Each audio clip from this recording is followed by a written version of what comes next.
Thanks for tuning into Arirang News on this Monday, December 4th here in Korea. I'm Handan in Seoul. Here are what's making the top headlines this afternoon. South Korea and the United States kick off their largest ever joint airborne drills over the Korean peninsula, with North Korea watching closely. With actions being louder than words, the U.S. has sent more than 200 heavy-hitting aircraft to the south. South Korea's main parties are in a last-minute struggle to thrash out their remaining differences over the government's almost $400 billion budget for next year. If all goes smoothly, the National Assembly will vote on it today. President Trump's critics jump on one of his tweets. They say they have a cut-and-dry case of obstruction of justice after he fired Michael Flynn, knowing he'd lied to the FBI as President Trump was pressuring James Comey to end the FBI's investigation of Flynn. In a massive show of force to North Korea, South Korea and the United States have kicked off their largest Air Force exercise to date, just 5 days after Pyongyang launched its new ICBM. The drills will run through various wartime scenarios, including targeting North Korea's key nuclear and missile facilities. Defense Ministry correspondent Kim Hyun-bin leading us off. Dozens of state-of-the-art American fighter jets, including F-22 Raptors and F-35s, are blazing across the sky surrounding the Korean peninsula. Their goal in this training exercise is to take out key North Korean nuclear facilities. Scores of fighter jets neutralize hostile threats while escorting bombers to their designated targets north of the border. The bombers drop their bombs, demolishing all targets. The simulation of a possible wartime scenario is part of the major Air Force exercise dubbed Vigilant Ace. It comes less than a week after North Korea launched its newly developed intercontinental ballistic missile. The 5-day exercise is the largest ever combined Air Force drill between the two allies, involving 230 warplanes and around 12,000 personnel. The exercise is held annually. We hold it to enhance our joint operations capabilities. 6 F-22s and 6 F-35s have been deployed to the Korean peninsula, marking the first time the highly advanced jets have cruised the skies above Korea at the same time. Other U.S. assets include 2 B-1B bombers and 6 Growler electronic warfare jets, as well as dozens of F-15s and F-16s. South Korea has deployed 90 fighter jets, including its F-15. North Korea condemned the drills on Sunday, saying they could lead to an all-out provocation that may lead to a nuclear war. Writing a commentary in North Korea's state-run Rodong Shinmun on Sunday, Pyongyang says such a drill is a dangerous provocation, as it's driving tensions on the Korean peninsula to the brink of a war, and that both South Korean and the U.S. puppet forces are foolish to run amok with such stealth fighters. Kim Hyun-bin, Arirang News. The possibility of war with North Korea is rising every day, with the regime's nuclear and missile programs unresolved. That from the U.S. National Security Advisor H.R. McMaster during an interview with Fox News on Sunday. He said North Korean leader Kim Jong-un is getting closer to completing his weapons program, and there's not much time left for the international community to solve this issue. He admitted China has implemented unprecedented sanctions on the regime, but urged the country to do more, not to satisfy other countries, but to secure its own interest. McMaster warned that threat of South Korea and Japan possibly becoming nuclear armed wouldn't be in China and Russia's interests. North Korea is continuing to celebrate the historic completion of its nuclear arsenal and is also pushing to earn full recognition from other nations as a nuclear state. But according to the latest analysis of last Wednesday's missile test, U.S. officials now say the North Korean rocket likely broke up during re-entry. Yu Jun-hee reports. North Korea state media is continuing to praise its latest ICBM test, calling it a historic completion of its nuclear weapons program and proof of its mastery in missile technology. A large rally was held in Pyongyang, and celebratory remarks delivered by top regime officials to commemorate the self-proclaimed milestone. Analysts say this is a political move aimed at pressuring the U.S. to recognize the North as a nuclear power for use as an important bargaining chip before a possible return to dialogue.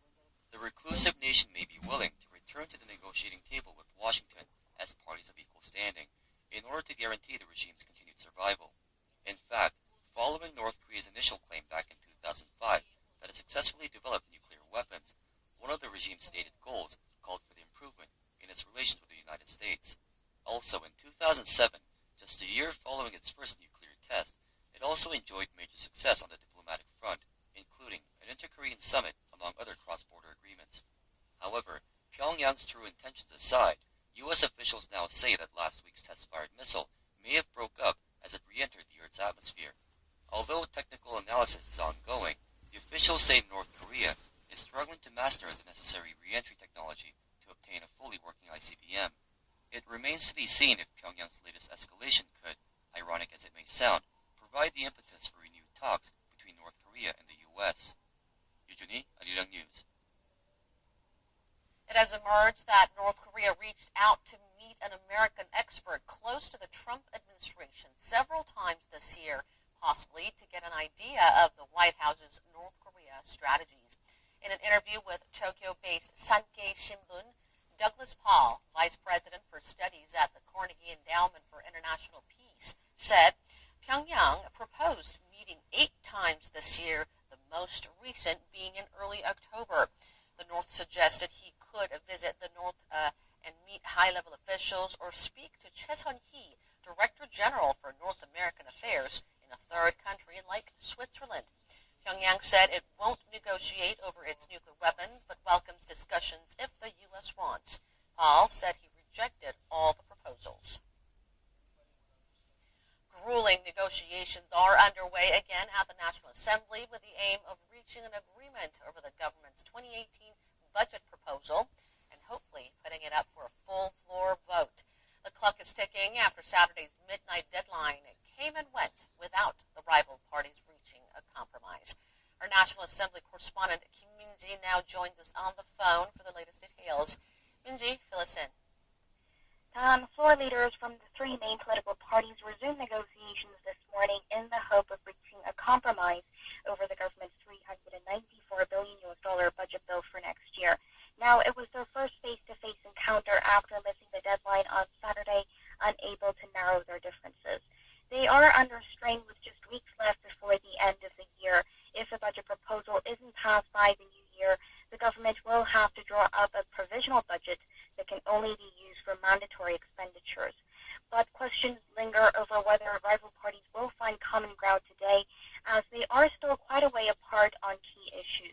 On top of that, also on the table today for negotiation is a disputed tax reform bill that calls for higher taxes on the wealthy and big corporations.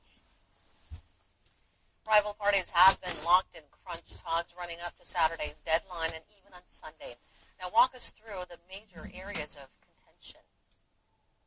Well, the most contentious area has been the creation of public sector jobs, the Moon Jae-in administration's #1 campaign pledge. The ruling Democratic Party of Korea wants to add some 12,000 new jobs next year. It says it's willing to cut the number to 10,500, but the opposition is demanding that the figure be slashed further.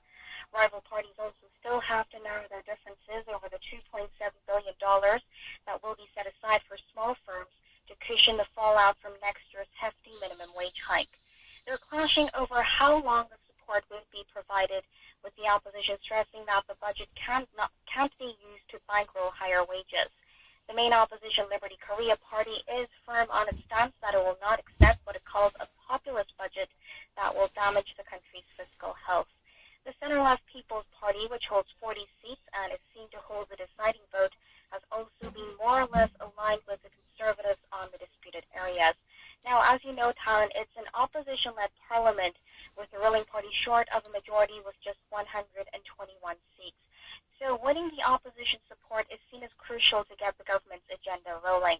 We will have to see if any compromise is reached today, but at this point it seems unclear, with neither side willing to budge.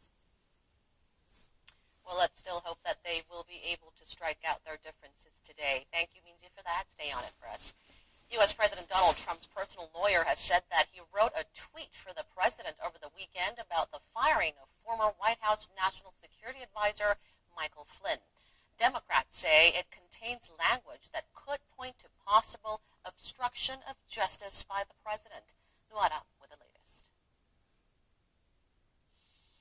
The tweet, written by Trump's lawyer John Dowd, states that the president only fired Flynn because he lied to Vice President Mike Pence and the FBI. But the tweet also reads that Flynn's contacts with Russian officials were lawful. It has raised fresh questions about possible collusion between the Trump campaign and Russia, but more importantly, it could also raise suspicions of obstruction of justice. The FBI's former director, James Comey, who Trump had fired, had testified earlier under oath that the president asked him to drop an investigation into Flynn's contacts with the Russians. If Trump knew at the time of that conversation that Flynn was guilty, then it could constitute an attempt to obstruct a legal inquiry. However, Trump tweeted on Sunday that such a request was never made, accusing the media again of more fake news. Democrats have lashed out at the president, saying he should have taken action against Flynn sooner if he already knew about his lies to the FBI, which is illegal. The tweet was the latest in a series of comments from Trump that began on Saturday, a day after Flynn pleaded guilty to lying to the FBI about the Russia interactions. The president also weighed in on Sunday on a decision by ABC News to suspend investigative reporter Brian Ross for an erroneous story about Flynn, saying the network should be sued. Ross told viewers on Friday that Flynn was prepared to testify that Trump, as a candidate for president, told him to contact Russians. He later changed his story to say that it was as president-elect, not as a candidate, that the request was made. The Dow Jones plunged 350 points after the misreporting. Noada, Arirang News. Meanwhile, President Trump is weighing up whether to move the U.S. Embassy in Israel from Tel Aviv to Jerusalem, a move opposed by Palestine and Arabic nation. The U.S. State Department is concerned that moving the embassy could lead to violent protests. Park So-yeon has the story. Palestine has criticized U.S. President Donald Trump's plans to consider moving the U.S. Embassy in Israel from Tel Aviv to Jerusalem. The Arab League, consisting of 22 Arabic states, has also warned that the transfer of the U.S. Embassy could fuel Arabic extremism and lead to violent protests. Trump's advisor, Jared Kushner, says the U.S. president still hasn't made his final decision over the embassy. He's still looking at a lot of different facts, and that when he makes his decision, he'll be the one to want to tell you, not me. So he'll make sure he does that at the right time. No U.S. president has ever recognized Jerusalem as the capital of Israel since 1948, when Israel was created. Palestine says the eastern part of the city is Palestinian territory, and that relocating the embassy to Jerusalem is the equivalent of recognizing the city as Israel's capital.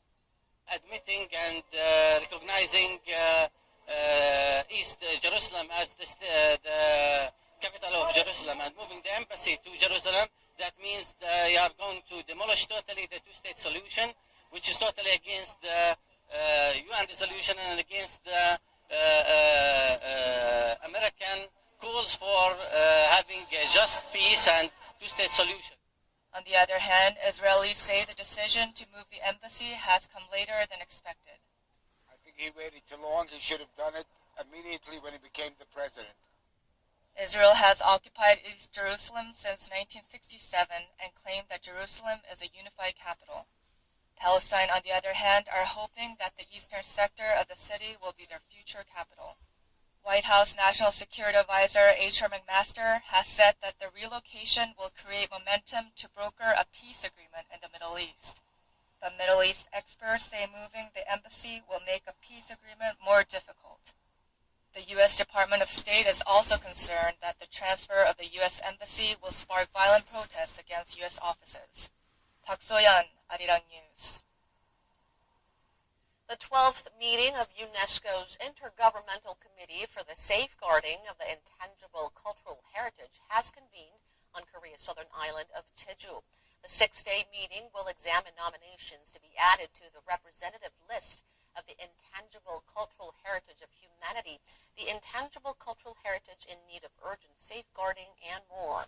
The meeting will also discuss ways to improve the convention and on the allocation of funds. There are some 50 nominations this year, including Germany's organ craftsmanship and music, with already 19 items on the intangible cultural heritage list, including last year's edition of the Haenyeo, or women divers. Korea has to wait until next year to have its next item Sirum, or traditional wrestling, examined. Local researchers have devised some new methods that can help us make more enticing home-cooked food.